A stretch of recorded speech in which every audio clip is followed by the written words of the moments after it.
Before we get into today's topics and questions, did you have anything that you wanted to speak on before we got into it? Oh no, this is my normal spill.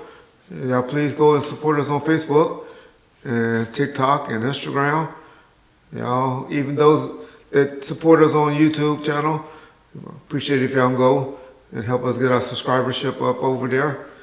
And of course, still bumming podcast. If y'all can go subscribe to that for us, we'll greatly, greatly appreciate it.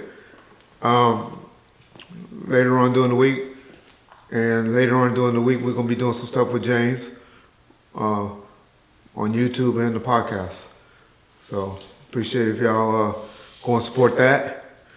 Uh, Appreciate all of y'all that are over there supporting the Compton cop story that I did over there on Vlad. I know a lot of y'all was disappointed and was wondering why we didn't do it over here at Bomb First. And the only reason is just because that was a big production, the type of cameras and all of that. Unfortunately, Vlad has that, and he has the budget to do stuff like that. But we're gonna be getting it. If it takes off and do well, trust me, Bomb First is my home. So we'll be getting it done over here as well, with a little bit more juice and spice to it. Other than that, yeah, happy month of May. Let's get it started. Okay. Speaking of Vlad, he did the interview with Keefe D, and I wanted to get your thoughts on something that he revealed that I hadn't heard previously, and that was the night in Vegas after the scuffle at the MGM that Orlando Anderson had a dislocated shoulder, and he actually went to the hospital after the MGM, yet before they met up in the white Cadillac, I'm not an expert, but I would imagine it would be hard to fire a gun if you just got your shoulder put back in place. But I just wanted to get I didn't want to lead you. I just wanted to get your thoughts on him revealing that. Well, you know, I mean, I don't, I ain't never been to a hospital where I can get in and out of the emergency room within 2 hours, to be honest. I would have loved to know if Las Vegas police have any records of that, especially because I know Orlando ain't had no job.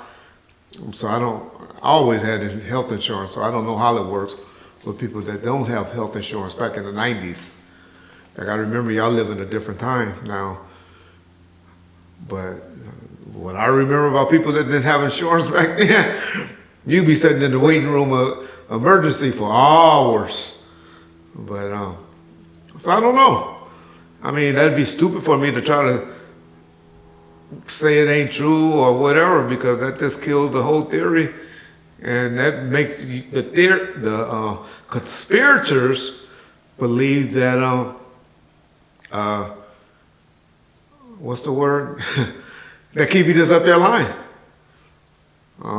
Would make me think that as well.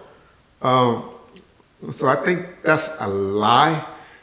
Because he also said he wanted to take Orlando to the club to have a fair one with Tupac in a previous interview. That's why they were going up there, because he wanted to talk to Suge, because he knows Suge, and him and Suge got this great relationship. And he was going to have him come up there and let them fight. Yeah, okay. So with Keefe, I don't know what to believe, what not to believe. I honestly, truly put my life on it, my kids' life on it, believe that Keefe and L did the shooting. I believe it's I would bet 95% Orlando, 5% Big Dre. Other than that, I don't know. But either Keefe is an outright bozo, a liar, or he's coming for Reggie, as you stupid conspirators will say. And if y'all know anything about niggas, why would I be calling that nigga a crackhead? His wife bent over, getting her ankles grabbed by Buntry and all of that, if that nigga had some dirt on Reg. You know? So, the stupidest stuff I hear, or that Orlando and him was a part of a plot. Do y'all know that Keefe sister had a fucking stroke after she heard that he had confessed it and told that incident that happened? She had a stroke.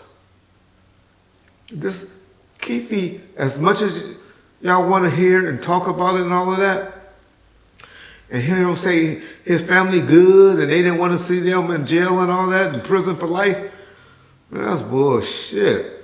Keefe can't go back to Compton, y'all. That shit he did with Compton, with Art the Dialogue, man, y'all really ask Art. If Art gonna keep it real like he normally do, because Art's, always been 100 with people. If y'all ever get a chance to hit him up, he'll tell y'all how his cameraman told him how Keefe was acting. He was scared, made him go at 6, 7 a.m. in the morning, and was like, okay, we gotta go. That's too deep for y'all. But niggas from Compton know that nigga cannot go back to Compton unless you just dropping in and out. Popping up. Looking like he's in a disguise or something. So, I don't know. I believe it, that they did it. Why he's over there, he gotta have some form of dementia starting to kick in or something, because I can tell him about 5 to 6 different things where it's obviously, if you look back at the interview with Vlad, he looking over at the corner and being coached by somebody. The first interview, we know the guy that wrote the book was there, and Vlad was calling him out on stuff like that. So, that segment that aired with Keefe and about the $1 million, you know what? If y'all can't tell from that interview that Keefe is guilty, just stupid, then the only question I wish Vlad would have followed up for when he denied being wired for sound, I wish he would have asked me, well, did you go to New York and try to set Von Zip up? I wish he would have followed up with that question. But Keefe knows. Don't great throw something else out. Niggas from Compton know. There's a nigga named Big Mike. He snitched on him as well. That story gonna come real soon. Big Mike from Spooktown. Ask him why he's over at TI right now doing life. Any of y'all people in the feds, y'all hit up when they're talking, because y'all know everybody talk to people that's in the feds. And everybody that done been in the feds and stuff know Big Mike. Ask Big Mike from Spooktown why he's in there doing life. Behind Keefe D.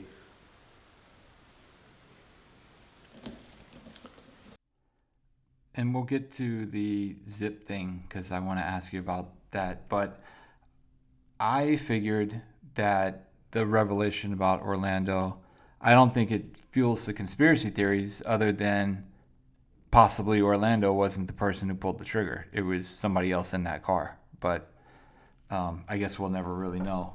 Well, my question would be like about that. Well, why? Why would he lay out? See, everybody seemed to think, and even he tried to lie. And I don't know why. My boy Vlad didn't catch that. But he tried to lie and say, oh, what you talking about? Everybody was dead. I was the only one to lie. Man, Terrence Brown died in a Compton marijuana dispensary in 2015. It's all on the internet. Terrence Brown T-Bone, the driver, in 2015. Keefe D and this stuff happened with Greg Cadiz in 2009, 2010. Terrence was still alive. T-Bone. But he wants y'all to think it was, so my question to that would be, now Big Dre was dead as well. Why not lay it on Big Dre? Why not tell Big Dre if Big Dre was the one? Shit. He has an immunity agreement. Why not say he did it? It doesn't make sense, y'all, from the seatings in the car. There's only one of the two in the back seat that did it. Like I said, 5% possibly Big Dre, 95% Orlando is what I believe. Niggas can reach over niggas and shoot. I believe it happened just the way Keefe D says. And y'all all saying, oh, well, he had to be a perfect stop. They were stopped at a light. It's easy to do drive-bys. It's a lot of drive-bys where people do miss. But to hit somebody when you're throwing a bunch of bullets and you ain't trying to hit a 10 spot on a target, it's not that hard, y'all. It's not that hard, especially when the person ain't running and ain't on the move. But yeah. I wanted to get your reaction to That's my take on that. Keefe saying that after the Vegas incident that he actually saw Suge 3 times and that he shook his hand one of those times. I don't know what year he's talking about. I know Keefe G went in jail, in a prison on a federal indictment in 98 or 99. And I think he did about 5 or 7 years. Okay. The shooting with Tupac happened September 1996, right? Suge Knight himself was in custody. October the 22nd, 1996, for 5.5 years. Okay, so that means he would have had him see him 3 times between the times of September the 13th through October the 22nd. All right. He said he saw him at a Laker game. The Nets, Lakers, so that would have been the Lakers and the Nets when Jason Kidd was playing. Okay. Any of y'all know about anything about basketball? Anything about basketball? Preseason games back then started probably mid-October. The league started November the 1st. It used to always be. It started a little earlier now because they're trying to expand the, the back-to-backs. So they start like now, October the 20th, October 22nd. But back then, they didn't start until November the 1st. So what Laker game with the Nets, an East Coast team? So y'all saying, well, preseason, Reggie. Okay. Preseason, East Coast teams don't play West Coast teams in preseason just because of the travel for whatever reasons. So I'm trying to figure out what basketball game could he have saw him at between that time.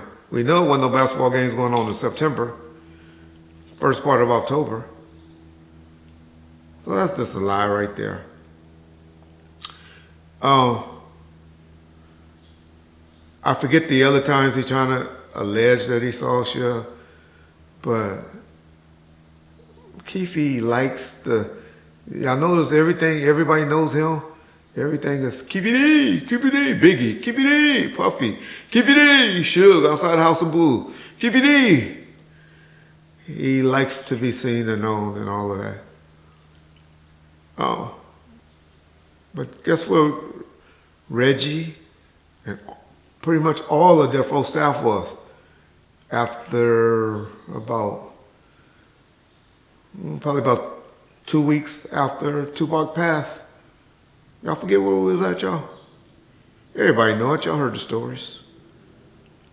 We was in the Bahamas, finishing up albums, because the Can-Am had got raided, and nobody felt comfortable setting up at Can-Am because there was a war going on in the city of Compton, and the police that came in there took over the studio, and everybody thought the studio was wired for sound. Nobody felt comfortable with Can-Am, so Can-Am was burnt. Y'all know anything about when niggas feel like a spot is burnt? That's how we feel Can-Am was. So nobody went into Can-Am anymore after about a week or two after Tupac's death. So we went to this Compass Point, is the name of the place in the Bahamas. And that's where we moved all the reels and everything, a whole production, studio, everything. Suge flew everybody out to Bahamas because we had to get those 4 albums out. He had to get the Machiavelli finished up. He had to get Dogfather finished up, but that was mainly in the mixing and stuff like that, which DJ Pooh and them did. But he had 4 hours he had to get out. Machiavelli, Dogfather, the Christmas album, and a soundtrack. I think it was Gridlock soundtrack. Oh, you're correct, John. Death Row Greatest Hits. And that was his focus. And Gridlock, because I know they were working on a lot of Gridlock stuff. So he had that contract. But those 4, and not Gridlock, but those 4 was released before like November of that year. And he had to get those out. He had got a big advance on it. And he wanted to get those projects finished. And so I don't know when could he say that he saw him, during that time, unless he maybe saw him in the Bahamas. But yeah, that's Keefe's story. That's Keefe's story. Did you see the interview where Napoleon had mentioned that Tupac was working off a 120-day jail sentence and that he was doing community service and picking up trash on the freeway to work off some of that community service? I saw that. Shout out Napoleon Muta. I gotta find out what name he really liked to be referred to.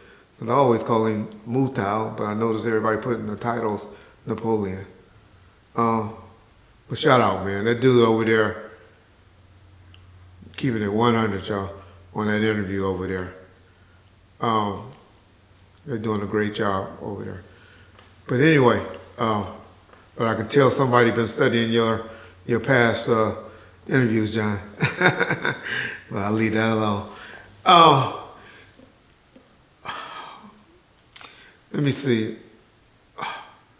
I saw that, and that's why I have so much disdain for the Tupac estate allowing Allen Hughes to be a part of the, even though he's doing a great job.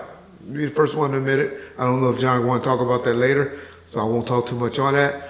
But let me say that the documentary so far for the 3 episodes that I have witnessed or viewed, great job, great work. Never said Allen Hughes was a bad director or producer. I just said, I'm loyal. Loyalty means everything to me. I don't care how good you is. There's other great people that does documentaries. But Allen Hughes and them, even after, I mean, man, some of you niggas be slapping me or talking shit to me and in the comment sections and all of that. When we make up, it's all good. But when it ain't made up, if I see y'all, it's like still F you. You know? They never made up. So they say, well, people evolve and develop. The people that says you can evolve and forgive 20 years later, and your mama did and all that. My mama always tell me forgive somebody and all that. Are you wrong? My daddy definitely. I'll be like, how you effing with that nigga? I don't F with that nigga no more. Hey, you mess with who you mess with, I mess with who I mess with, son. Okay, but me, it don't go like that. If my enemy is your enemies. And my only thing is saying, this man continued, even after putting him in jail and getting arrested. Y'all don't know, Tupac did 7 days in county jail for the assault on Allen Hughes. I'm not saying he's right or wrong. I mean, you sue people, all of that. That's not my debate. That's not my point to say that Allen Hughes shouldn't have pressed charges, or he should have handled it like a man, or whatever. I don't get into that no more. But my point is, my mama should, or my auntie or whoever, when you have other options, should take the other options to let somebody do a project on me. Because even after Tupac did those 7 days in county jail, Tupac, of course, was on probation, and then he caught the alleged assault or whatever, that BS. And so they were trying to violate his probation in LA County. I personally, Reggie Wright Jr. and David Kenner, only three there, went down to the courthouse with him while they was trying to violate his probation on that matter. Now, Mutah got it wrong as far as saying that he was out there picking up paper and stuff on the freeway and he was only there for 10 minutes. Well, yeah, that part is true because Tupac went down there to, when you go to the community service house or the place. And that's when they were saying, well, you're going to be picking up trash on the freeway and doing that. He was livid. Oh, I can't do that. I'm not doing that. Me, Suge, David Kenner, all on the phone trying to convince him, man, you're going to get a warrant out for your arrest. I'm not. And so, David Kenner, I had to write up an agreement.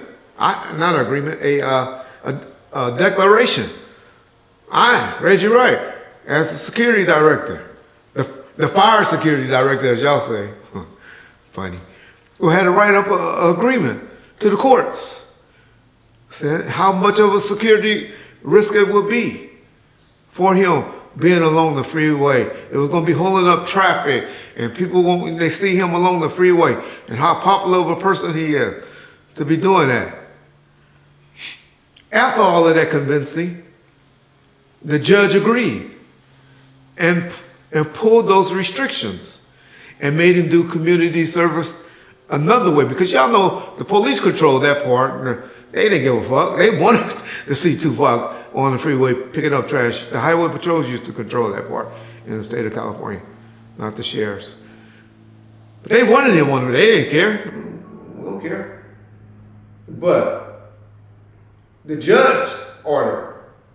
That's why it's always funny to me when people be saying, oh, Tupac didn't want to go to Vegas and all that. He might not want to go to Vegas. He might not. But he better went to Vegas. He had to go to Vegas because why? He was getting credit in Nevada. How David Kenner pulled that out to this day, I still don't understand. But it was probably because it was for a boxer.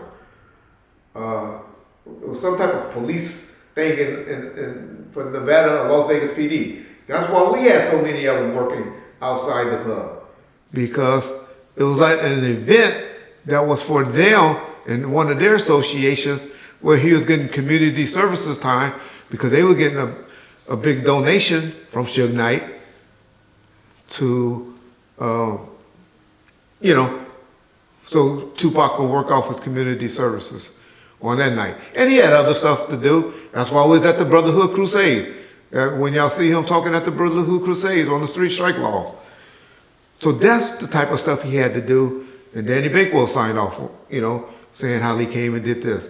We had to go to some children's hospitals and give out some toys and stuff like that. So that's what he ended up getting. But my point to all of that is that's why I have a problem with Allen Hughes. Because Allen Hughes could at any time, well, he was on probation by then, but he had to go through all of this. And more importantly, he got a financial judgment from the estate, the Tupac estate, for the assault, or the alleged assault that Tupac was supposed to put on him. So that's the real on what happened. Tupac went down, but he never actually picked up any trash on the freeway. Because quite frankly, the nigga was like, I'll go back to jail before I be doing some shit like that. They can violate my probation. I'll go do the 15 days in county jail. But what we knew was that appeal bond. Y'all gotta remember, he was still out on appeal bond. That would have been jeopardized if he would have been and set in the county jail while he's out on appeal bond in the state of New York. That's the real on that situation, y'all. In the Dear Mama documentary series, episode 3, Tupac's Aunt Gloria talks about how when Tupac was healing from the quad studio shooting at Jasmine Guy's house, that his aunt and his mom went over to visit him, and that he had like a rifle or something in his hand, and he basically said, I'm not gonna turn myself in, because this was after he was found guilty on the smaller charges and he was gonna have to do jail time. He said, I'm not gonna turn myself in. I'm gonna go out to the country somewhere, smoke a ton of weed, and have somebody basically end his life. It was very similar to a story that you talked about at one point that you caught a lot of flack about, when it looked like, or it was a possibility, that he would go back in 96. Did you see this, and did you have any Yeah, I saw that. comments? I saw that, and I tell y'all, everything I say eventually come ahead or comes out. But, you know, everybody, because it hasn't been reported yet, then Reggie always a liar and all of that. I'll be giving y'all get first-hand information over here for Tupac and how he felt the last 11 months of his life. Don't know all the stuff they're covering right now. I'm just like you guys. Saw it on the internet before, but didn't have any meaning to it or understanding to it. They're doing a great job. I love that guy, the tall, light-skinned guy with the one leg that's really speaking for Miss Shakur. Love how he's telling the story. Yeah, the documentary is good so far. Yeah, I told y'all that, and one of the outlaws, Mutau, said he never heard it, but he had other outlaws member has told him that. And so I was glad to hear Mutau when I saw an interview either with us or with Vlad that Mutau even said that's true. But yeah, Tupac wasn't going back to prison. He told us, he used to always ask David Kenner. I heard, been privy to that conversation 2 or 3 times. Just tell me what's going on with my case. I don't want to have to go back to prison. I don't have to go back to prison. And Dave was like, well, you know, we working on it. You know, it's looking good. It's looking good. Just tell me. Y'all better tell me before I have to go, because I ain't going back. He never, ever, ever said he was going to do it. But he said, because I'm going to have one of y'all laws put a bullet in my head if I have to go back to prison. I told y'all that story. I'm glad Aunt Gloria told the story, but I'm glad he didn't do it. It's obviously, just like I believe he was just talking, because he did go to prison, thank God, and he didn't do what he told his auntie he was going to do. But the one thing the documentary is showing us about Tupac, that he was a human being just like us. I know we all put him on this big pedestal, but I'm glad he didn't do that. But as I told y'all before, I think he was just talking, capping. He wouldn't have done that, but he has made those comments before. So yes. Did you see the preview for episode 4? I don't know if you saw that, but and I'm speculating here because obviously we haven't seen episode 4 yet, but from the preview, it sounds like they're going to make it like, well, the quote that I heard was Tupac was going to, rebuild his community, and then all of a sudden Suge Knight comes, which led me to believe, and hopefully I'm wrong on this, but that they're going to paint Suge as like the influential devil type character. Did you see the preview for 4? I didn't see the preview from 4 because I tape stuff on DVR and they don't They usually cut it off a little bit before any of y'all that have DVRs. Y'all know that they don't usually send you the end. But I can't see Aunt Gloria doing anything like that towards Suge, because the family has always been very appreciative of what Suge did for Tupac. And so, hey, we still got about 3 more episodes. I think it's supposed to be a 6 or 8 part series. Tell y'all, Alan gonna do something to put his foot in his mouth. Trust me, he's going to do something. I bet y'all see a picture eventually with him having that diaper on with the when he was, with the group. What's the name of that group, John? Digital Underground? Digital Underground. Yeah.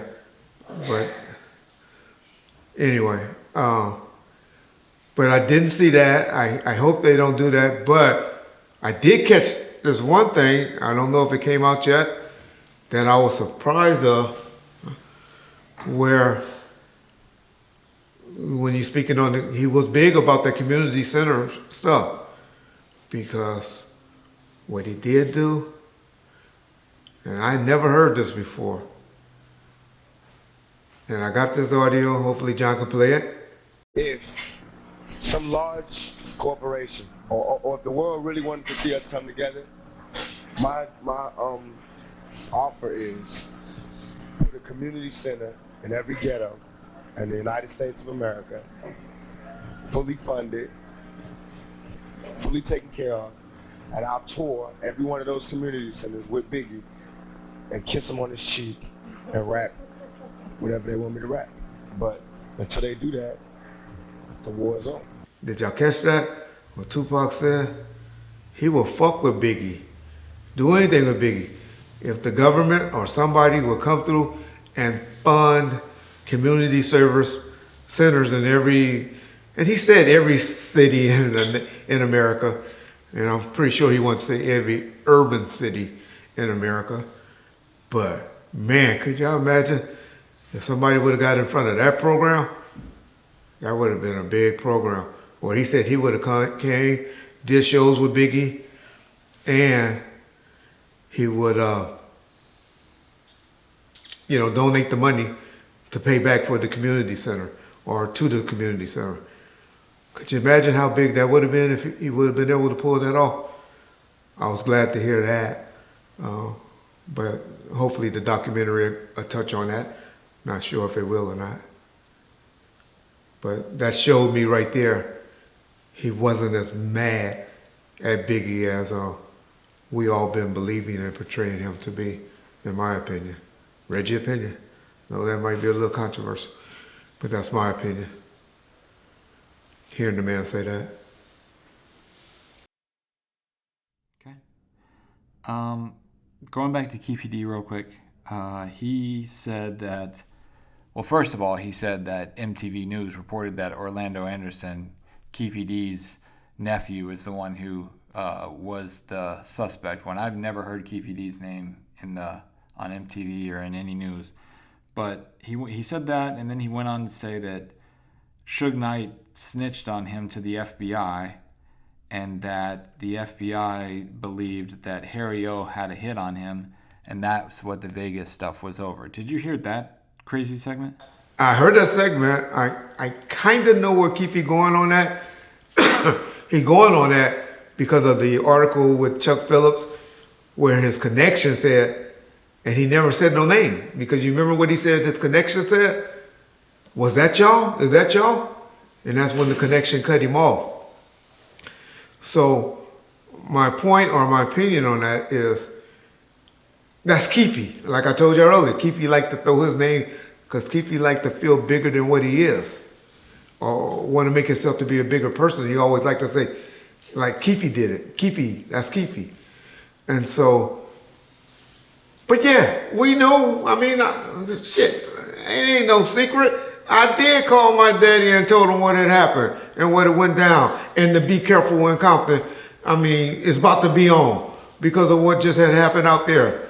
If it wasn't that night, it was definitely that morning. And so, yeah, The police knew that they had just did what they was. Didn't know the players. Didn't know who. I didn't know. I wasn't privy to the who's, but I knew it was some niggas from Compton, Southside Crip, behind the chain. That's the reason that they rolled and did what they did. And so, yeah, that came from me to my father. But it was mainly that, just like it happened, the city's about to be popping. Y'all better be prepared. And so, but that's what you do as security. Suge homeboys, James, Buncher and all them, they don't do stuff like that. That was Reggie's job. That's why Reggie was there. Not one to hurt anybody or anything, but just to keep the heat off them. They didn't want their doors getting kicked in either. They didn't have to. But that was Red's job. So, yeah. And I don't think Suge would have had a problem if he knew I made that call. As long as they didn't have to do it. It took everything out of Suge. Y'all just don't know how much hell Suge caught from Buntry, Neckbone, and Trey and all of those. Do y'all know in his probation hearing, Suge got on the witness stand? I was supposed to do that. I never went inside the courtroom because I was the witness. I was supposed to have been the one that got up there and identified and said, that's Buntry's kicking. That's Neckbone right there. That's Trayvon. Suge eventually did it. I don't know why he did it, but he caught a lot of hell from the homies behind that. They were real disappointed when he did that. But I knew what my role was supposed to be, and that was my role supposed to be. But that might be too deep for a lot of y'all, but that's how it was going. That was the plan back then. That's all Reggie guys was there for. We wasn't there to be no armed assassins or killers or nothing like that. He already had them, if needed. Our job was supposed to be in there to be good witnesses, and that's why I was so disappointed with Frank. When y'all hear me talk bad about Frank. Everybody that worked for me knew what their job was supposed to be. They were supposed to be the ones that try to keep niggas out of trouble, and pull that badge out or whatever to say, hey, they with me. Can you give them a break? One. But two, and more importantly, if something did go down, they were supposed to be the ones to go to court and testify. Those niggas from the mob or Paru areas or even the Long Beach dudes, they wasn't going to court and sit and testify. Why y'all think Suge Knight made the statement that he said when they asked him? He said, absolutely not. You can't. You can't. But I can. People are going to ask, so I figured I would go ahead and beat him to the punch. When you said that Suge got on the stand and told who was in the security footage of the tape, and you said it was supposed to be you, why didn't you do it? Because they had already knew. The prosecution had already named everybody. Not only that, we had already got word that the hood had knew. But to be honest, Tim Brenner came down, or Ray Richardson, one of the guys from my dad's gang unit, came down and was going to testify to it. People had already, they had already known. Everybody had already known. And so that's why I eventually didn't. Suge did it because they already knew. So we're trying to make Suge look like he's been honest because truly, y'all, I don't tell y'all this. Y'all don't want to believe it because we know y'all done watched it thousands of times or whatever. But when we first got that tape, and that's the only reason David Kidder is the one that put it out. When we look at that tape, and you look at that tape as an objective person, you can't tell that Suge really kicked Orlando like that. Suge really went in there with the intentions on getting them off of them because Suge knew Vegas. Suge had worked nightclubs in Vegas. He had been out there in Vegas. He knew about all those back rooms and stuff in Vegas. he knew about the cameras in the casino, where the homies just reacted. But everybody already knew. And and I don't blame him for what he was facing. But the judge said, after 13 times of reviewing this tape, I determined you violated your probation, Mr. Knight, for doing a kick. All right. But did y'all catch what Lad said in that interview that he said, that he did over there on Vlad? Which I always tell y'all got the groupie in there, oh, he's gonna get violated. He's gonna get violated. Tupac was going back to, man, if that shit wouldn't have happened, if Tupac wouldn't have got shot that night, man, ain't no MGM security, no Las Vegas security, no Orlando or any of them was going to filing no police report at the MGM that night or Vegas. It would have went ungone. Wouldn't have never been heard about until the shooting happened. Yeah. Okay. I'm sorry. Hold on. So did y'all hear what Lad said? Brennan Blondie is the one that came down 2 or 3 days later, because what? Now you have not a simple assault, which a simple assault detective is way different from a homicide detective. So now you got homicide detective work. So you use a lot more resource as a police department than you would use for a simple assault. That's like you slapping your girl. Me and James get into a fight. Me and John get into a fight or whatever. Those are different investigators that's going to come to my house or be investigating if I shoot James or if I shoot John or they vice versa. Different cops, different pay grade, as they would say. Now you had they contacted Blondie. He went down to Vegas. I was like, oh, what's Orlando? That's Sugar now. Laid it out. But Compton dirty. Compton is the one that covering up. Stupid motherfuckers on the internet. Okay.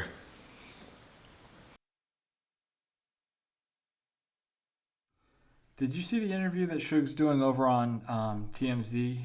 One of the segments, he actually says that Snoop Dogg's purchase of Death Row was actually illegal. Were you able to catch that?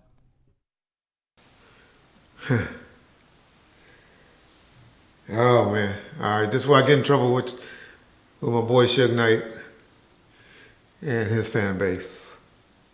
Cause I call a ball, strike a strike. If it ain't marketing, I keep telling y'all, if it ain't creative marketing, I don't want to hear shit that Suge Knight got to say. I'm just keeping it real. Marketing genius, in my opinion. That statement is crazy. How many times has it already changed hands? So his theory is, and I think I got to blame it on the people that's advising him, that's telling him, because y'all got to remember, he's in prison. He don't have access to all the interviews and word for word that we all have access to. Everything he's getting from people over the phone, that he's talking to. If they got a burner in there or whatever, they ain't gonna be using up their battery time for no fucking internet unless it's porn or talking to their women late at night when they can't get to the phone. It's all niggas in Penn do. Or posting on IG. They like that shit too. But they mainly looking at women. And if they like males, they're males. And making phone calls. So that's what you use that battery and that, taking those extra time in jail or losing extra privileges in prison. That's what you're doing it for. I say all that to say so she'll get everything he's getting second-handed. But he don't know what he's talking about that. They cannot unwind the deal. Number one, he ain't getting shit back from no Tupac estate. That's done, gone by. Dr. Dre, gone, done, by. And that other stuff. But he seems to think that Harry-O and Snoop is the one that came up with the money to purchase the rest of the stuff. They're just front men. They're not even the ones that bought it. They just front men, but that's too deep for y'all. I'm not gonna get into it. Only thing these no niggas own is the name of Death Row Records, which they merchandise and they working the hell out of it as far as giving away replica chains, and t-shirts and hoodies and stuff. Doing a great job at that.